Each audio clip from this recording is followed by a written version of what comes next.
Hi everybody, thanks for joining me for another video blog. Today I want to talk about fear.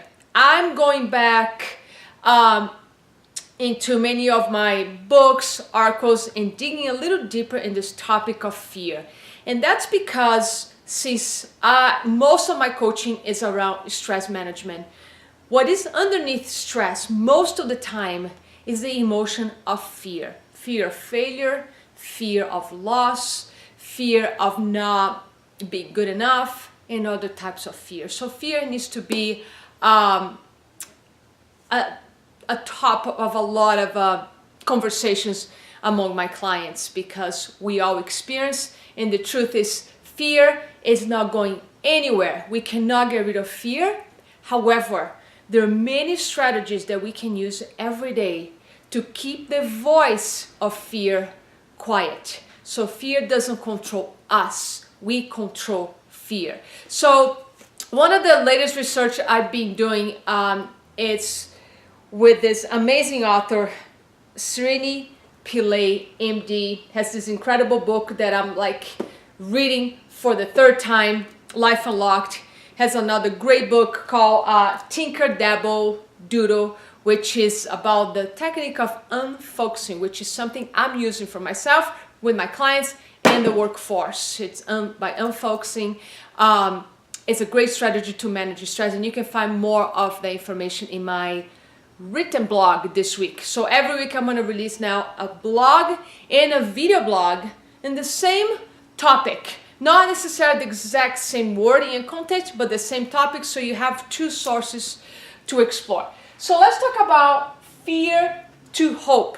So by digging some of his research, I found out something fascinating, that fear, the emotion of fear and the emotion of hope, share the same area in the brain. In other words, these two emotions are competing against each other.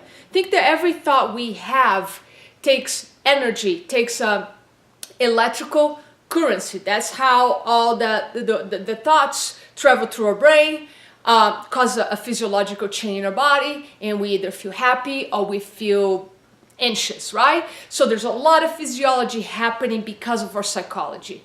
So if they're competing for the same energy, competing for the same charge of electricity, the good news is that we have a choice which one is going to occupy our brain. It's fear or hope. And most of the time, unfortunately, because we wired to survive, so we wired to seek what's wrong, what is negative, what's going to get us next. We tend, if we don't watch, if we don't take control of our thoughts and behaviors, we're going to go always towards fear. However, if you start training your brain with some great techniques, what I call mental workouts, that I teach all my clients step by step, and I'm going to share one of the strategies with you today. If you start doing these mental workouts, all of a sudden you can rewire your brain to focus on hope, and you don't have that feeling of fear paralyzing you or causing you stress or make you anxious. Again, fear is going to still be there, but that voice is going to be very quiet, because the voice of hope is going to speak much louder. So I'm going to share here with you, what do you do when your thoughts start to go towards fear? In that moment, you have a choice. Do I want this electrical charge to increase or to decrease, so I can seek for hope? So this is what you do. So I did a little graph here because, in a lot of areas in our life, it's really hard to sometimes just go from fear to fearless. Although if you do this training long enough, you become fearless. And fearless, I don't mean the absence of fear. Fearless just means, an attitude towards things in your life. It means having courage. You just move through fear. You have a fearless attitude. So what I put here in the middle, it's hope. So hope is a great bridge to go from fear to fearless. And this is very easy. I share here with you some great mindset thoughts that you can use at the moment of fear. So again, you start charging more hope. So when you start feeling paralyzed, overwhelmed, anxious, look at the situation that is in front of you with the eyes of possibility. So let's go in order here. So one of the thoughts that I like to have, think about anything you pursue in your life. You might say, It's difficult. Yes, a lot of things that we want to achieve in our life is going to be difficult. There's no sugarcoating on that. But it's not impossible. So if you start looking at situations like, yeah, it's difficult but not impossible, boom, you're hitting the hope note. Second mindset that I really like is there is potential for something else. In my classes or in private sessions, I teach my clients how to go to the place of potential and possibility. So the third one is let's consider other possibilities. Or the fourth one, we'll find a way. So think about these 4 statements right here. These 4 statements is start to open that gateway to hope. So instead of staying in that place of fear, that sounds more like this. I have no choice. This is impossible. This is gonna be so difficult that I cannot even start.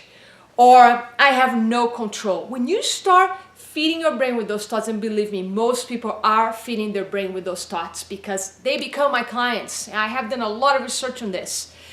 When you feed your brain with those thoughts that it's impossible, you're already blocking right there your hope to feel hopeful. You feeding the fear, you activating and charging the part of your brain that is all about reaction, which is your amygdala. And from that place, you cannot operate from creativity, from insights, from intuition. Good ideas are not going to come from that because the more you activate your amygdala, the less you'll be able to use your executive area, which is your prefrontal cortex. So these are my tips for the day. I don't want to bore you with a bunch of physiology and psychology here. I just want to give you 4 statements that can help you to move from that place of fear to a place of hope. And you do this long enough and you get to that place of becoming fearless. So I hope these tips help you. If they resonate with you, do me a big favor, share these videos on your social media, via email, and help me to spread the word of success, health, happiness, and high energy. Thank you so much. I'll talk to you soon.